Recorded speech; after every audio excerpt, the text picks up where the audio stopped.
A very warm welcome. This is Spectrum on radio, and I'm your host, Edmond Chizito. On Spectrum tonight, NRM Mps head to Kyakwanzi as President Museveni talks tough about the economy in the face of the walk-to-work protests. How are these issues likely to evolve over the week? Today, NRM subscribing legislators began a retreat at Kyakwanzi, attended by the NRM chairman, President Museveni. The retreat comes days after NRM MPs teamed up with their opposition counterparts to recall Parliament and hold a tough debate on the oil and gas sector. It also comes a few weeks after the NRM chairman, that's President Museveni, warned MPs about internal discipline. The media was barred from covering even the opening ceremony except the state-owned media, the New Vision, and yet the media has covered this event in the past. There are fears that this retreat may impact on the independence of the NRM legislators. So tonight we'll be trying to examine this retreat to see what we can expect out of it. It ends at the weekend. Our guests tonight are Ambassador Acemah, retired diplomat, now a consultant on international affairs. You're most welcome, Ambassador Acemah. Thank you, and good evening, listeners. We are also joined by Mr. Bamwine, former Nakawa RDC, now based at the NRM Communications Bureau. You're most welcome, Mr. Bamwine. Thank you, and good evening, listeners. We also expect to be joined by Mr. Vincent Mayanja, Deputy Secretary General of the Democratic Party. We expect him to join us as this discussion goes on. Ambassador Acemah, three parties are holding concurrent retreats, the NRM, FDC, and the DP. What do you make of these three retreats at the same time? Well, let me start by saying that we beat them already, had ours. UPC already had UPC already had it. So all I can say is I wish them all the best. And these are very trying times, a lot of challenges facing our country, our people. And we hope that there are issues on which we should, I think, put aside our party differences. There are issues which affect all Ugandans and which require an approach which cuts across these partisan divides. And I'm glad that at the emergency session of Parliament, this matter was reflected. You know, the members of Parliament were able to address the burning issue of the oil, putting aside their political differences. And I think there are issues on which Ugandans must come together and address their challenges as one people belonging to one country. Mr. Bamwine. Yeah, thank you. I think first and foremost, I would wish to applaud all those which have decided to have their retreats, and those which have not had them, they should do it. My only appeal to all the parties which are having their retreats should be that much as they belong to different political groups, I think Uganda should come first in their discussions. And then other political and party issues can come later.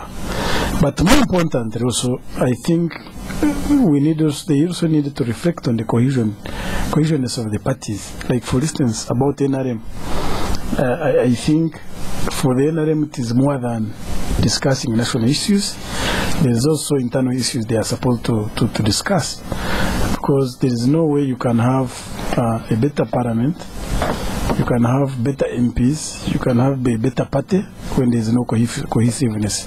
So I think for NRM they are going to discuss two things: issues of national importance and issues relating to cohesiveness of the party as members of parliament who are flag bearers of NRM in parliament. And therefore that calls that although you are discussing a national issue, but at the same time must be mindful of the party position, because that's how parties will operate world over. I was among those who didn't support the coming of parties, but I just lost in referendum. Preferred what? Monarchy? I had preferred a movement system of governance whereby everybody could move together with others, but I lost the debate at that time. And now people said, no, let us go multi-party. Therefore, since we went multi-party, we must operate in an environment, in a vacuum as how multi-parties operate. Fortunately, there is a constitutional ruling, I think last year, which clearly spelled out that if you are elected in any position and you are representing a given party, you must walk the talk of that party. If you are not, then the party has an obligation to remove its mandate. And the ruling was not challenged. It took effect. Therefore, members of parliament must do two things: put the national interests affront and at the same time respect party positions. And where the two conflict, where the national interests seem to be ahead of the party interests? No, of course we expect all parties to take national issues first. That's what we expect.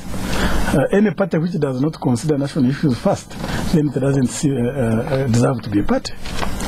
I don't expect to have a party which does not consider national issues first. Well, for a time, it might appear to be. Ambassador, what can we expect from Kyakwanzi, where the NRM? I saw them in the pictures, all wearing army uniform. I think Mr. Bamwine will be in a better position to answer that question. But let me just address issues raised about party discipline. You see, party discipline is important. In fact, that's why you have the whips in Parliament. Yes. But you see, Mr. Bamwine, a member of Parliament first and foremost presents his constituency. Whether it's NRM, UPC, FDC, that is secondary. And secondly, he is also a citizen, he's a Ugandan. So he represents the national constituency and then the local constituency. You see, party discipline has its limits. I think there are issues on which a member of parliament must be free to exercise either his conscience or to speak for his constituency. Okay? There are issues like the oil debate. You know, I'm very encouraged that for once members of parliament did us proud and actually did what was in the national interest. You know, and it was overwhelming. In fact, those who for once, it was a minority who were challenging the voice of the people. Okay, so yes, all parties must try to enforce party discipline. But if a member feels strongly that what his party is advocating is not in the interest of his constituency or of the country, I think he must be free to do so. Okay, let's talk about this NRM retreat. Do you think the MPs will leave that place feeling? What do you think they will be like when they walk out? Well, I saw them wearing green. Each of them was given a uniform, a military uniform. Yes. I don't know if they are also given new names. Go on. Well, you see, it's going to be a very interesting period they're going to be in Kyakwanzi, and obviously there are a lot of issues, like my colleague has said. There are a lot of issues they're going to thrash out, including obviously what transpired, last week in Parliament. I think the party leadership definitely was not happy with the positions that the independence of the MPs, the independence of them, bashing his own ministers. The independence. Well, we'll hear from you. I think what they did, what the majority of the members of parliament advocated in parliament last week, is in the best interest of Uganda, because we need transparency in this oil sector, because the oil is a national resource of this country. I don't know what there is to hide. The arguments that there is security element. I don't know what security elements involved. I think Ugandans have a right to know what government had negotiated with oil companies. And secondly, even if the agreements cannot be made available to all Uganda, at least our representatives in parliament, my member of parliament, should be able to sit on my behalf. If you can deny the members of parliament their right to see those documents, then what are they doing there? So really, I'm sure these are issues which are going to engage the NRM members, MPs in their retreat. But I hope that they will exercise the same type of independence of mind, which which I saw them exercised in the parliament. Because unless you come and speak the truth, you will not go very far. You see, it doesn't help any party to try to sweep anything under the carpet or to try to impose a position on its members. We don't do that in UPC.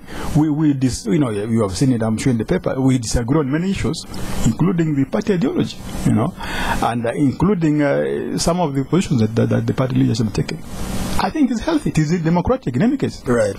And of course, interesting, UPC, this is an aside, but let's meet UPC, after being in power for 5 years, you are able to build a 13-story Uganda. How did you do it? NRM has been in power 25 years. They've still failed to get a formula for us. We are part of ideas. We are part with 5 years. Not 5 years. You see, the idea is what it's like planting a seed. How did you do it? Give us a formula. Maybe the NRM will learn from you. How did you do it? Well, it's not a secret. We have a foundation which owns that building. Yes. And it has members. And the money we used for building Uganda, part of it was a loan. Some of it is donations from party members, from the members of foundation, from our friends, party friends. Which year was it built? I don't have that fact. This building was built in late 60s, I think it was. That's Obote 1. Yes, during Obote 1. And that is within the first 5 years of Milton Obote. He put up a structure. NRM 25 years later was still waiting. Anyhow, let's talk about something else. What do we expect from Kyakwanzi, Mr. Bamwine? Now, first and foremost, before Kyakwanzi, I want to disagree with my friend Acemah. Of course, for him, he was happy. He was of what happened last week. Yes. And he deserves to be happy. Go on. Even if I was in his Even some NRMs, Amelia Chambada was very happy. Even if I was in his shoes. But I want to be quoted that I was one of the most disappointed Ugandans. I am one of those who were disappointed. Why? Because one of the reasons why that meeting was called a special parliamentary meeting, they said, we have noted there are loopholes within the oil sharing agreement. And it's very important that we come back quickly, we discuss and close these loopholes, which was very pertinent. The speaker even tried to say, no, come on 25th as we had arranged. We shall discuss what they said. No, 26th is very far. Things would have gone worse. We need now. Finally, the speaker accepted because she was told the country can go to frames if they don't meet. So they came. 2 days. My biggest disappointment, why I was disappointed, nobody was censured. No, one of the things is that now any single member of parliament demanded for a copy of the sharing agreement. 2, they did. After the 2 days, none of them managed even to look at the clauses of those sharing agreements. And they spent 2 days. And that was the major agenda. The item on the agenda was the sharing agreements. Well, I think that was addressed. But one of the things they said, the government must pass resolutions. None of them. I'm saying must quicken. By the time they called the meeting, it's like when you go to the wedding meeting, they are fundraising for this lady.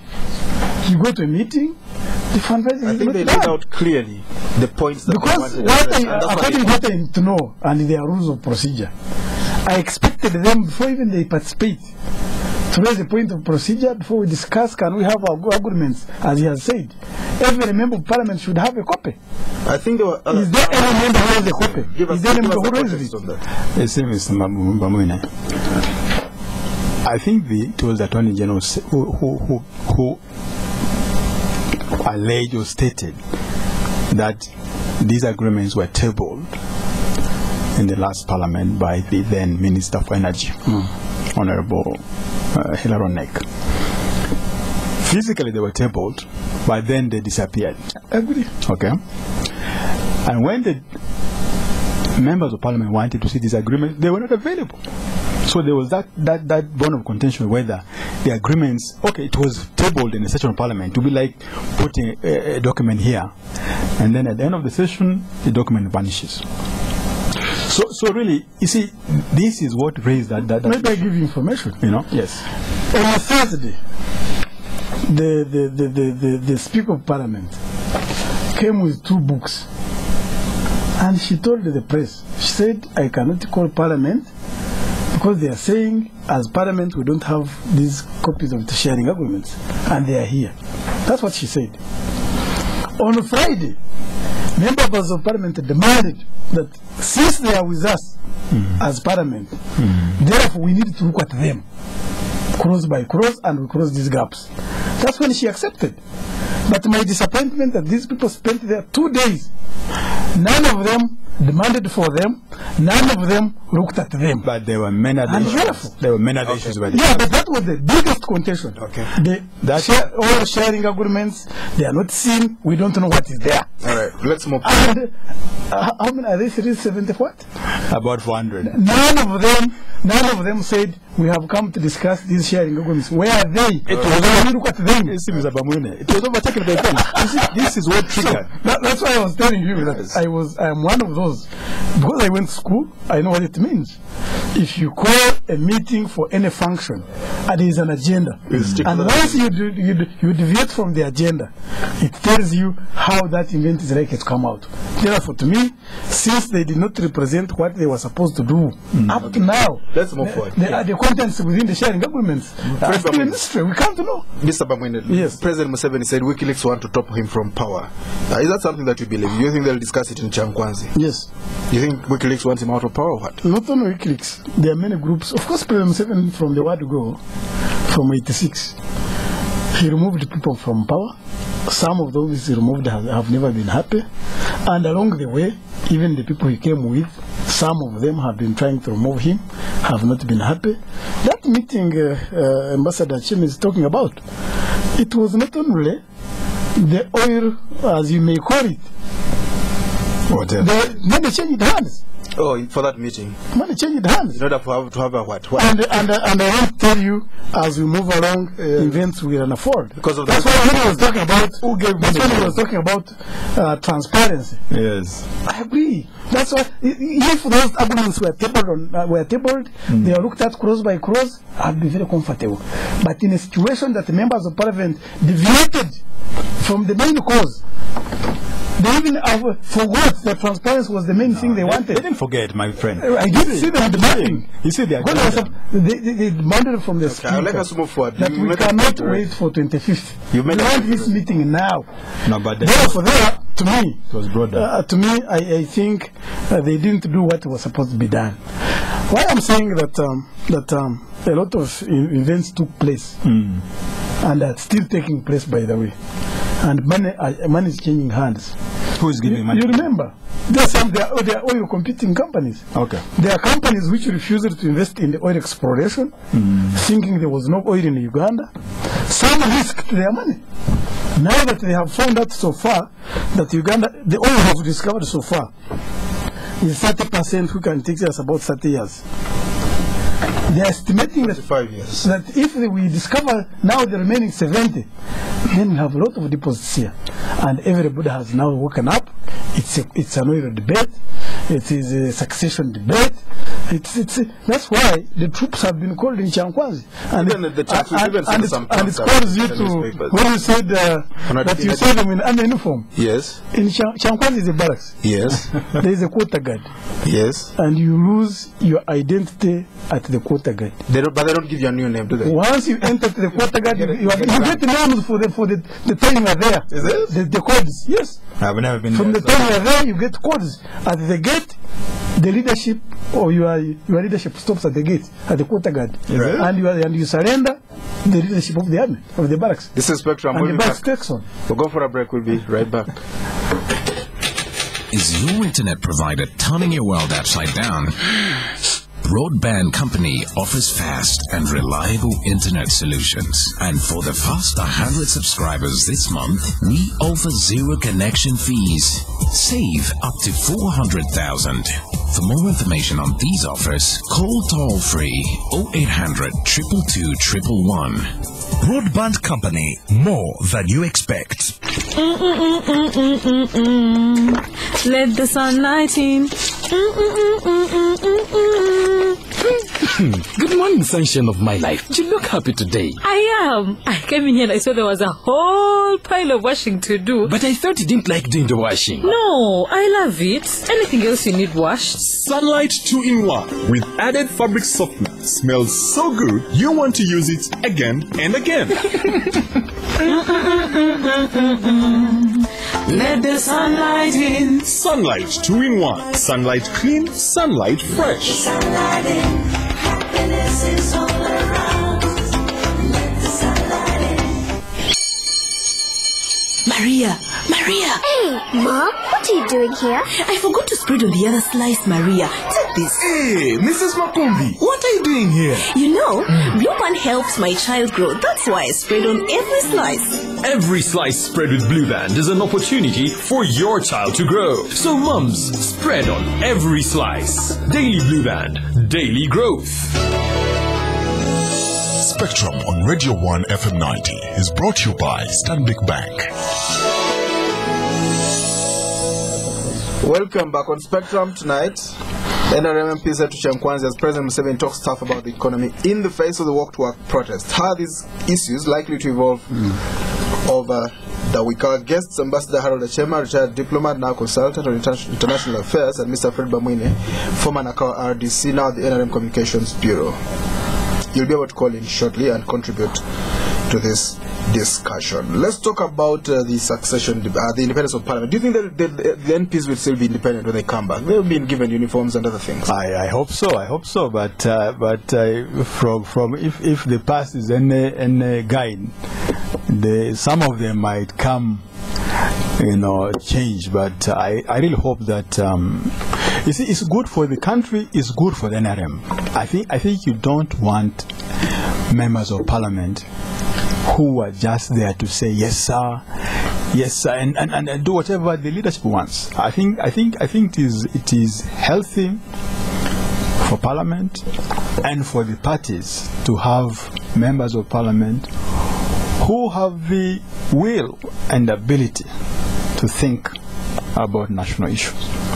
So I really hope that when they come back, they will not be totally changed and go back to square one. Yes, Fred Bamwine. I don't know what is square one, but I think when they come back, we are going to see a more organized and coordinated NRM. In what sense? In the sense that every issue to be tabled in Parliament must be having somebody to lead it in terms of NRM. They must be coordinated, and they don't look shabby. So I'm very sure that this retreat has been long overdue. There's nobody that's going to talk about anybody's independence. These are members of Parliament from NRM party. Representing their constituencies? Yes, on NRM party. Because those constituencies, they had individual candidates, other candidates of other parties, but NRM took the day. Right. Therefore, every member of Parliament who represents NRM must took the position of NRM. How about before? And that position, is that something that they didn't know before? And that position is not about the leadership position. The position must be generated from NRM caucus. So if it's pro-censure, they all agree on censure. They discuss it, yes, they discuss it in the caucus, and they agree this is our position we are taking to Parliament. And that's what I expect that is going to happen. And it's not new. It has been the practice for some time. Do you think they'll talk about succession? Who succeeds the president? Nobody's going to discuss it, but they have it in their minds. Nobody will discuss it? Yes. Why would they not discuss Because they know they have just elected a president for 5 years, and the president has not even moved a year, and that will be treason. To talk about, let's talk about something else. That is dangerous. Why should it be treason? You see, Mr. Bamwine, in any, except maybe in a monarchy, even in a monarchy, even they're already calling Prince Charles Crown Prince. Prince Charles knows that when his mother dies, he'll take over. Even monarchies have success. Prince William knows that when the two go, he's next. They even have a seventh in line. Of course. So what is treason about talking about succession? What I'm saying, in a democratic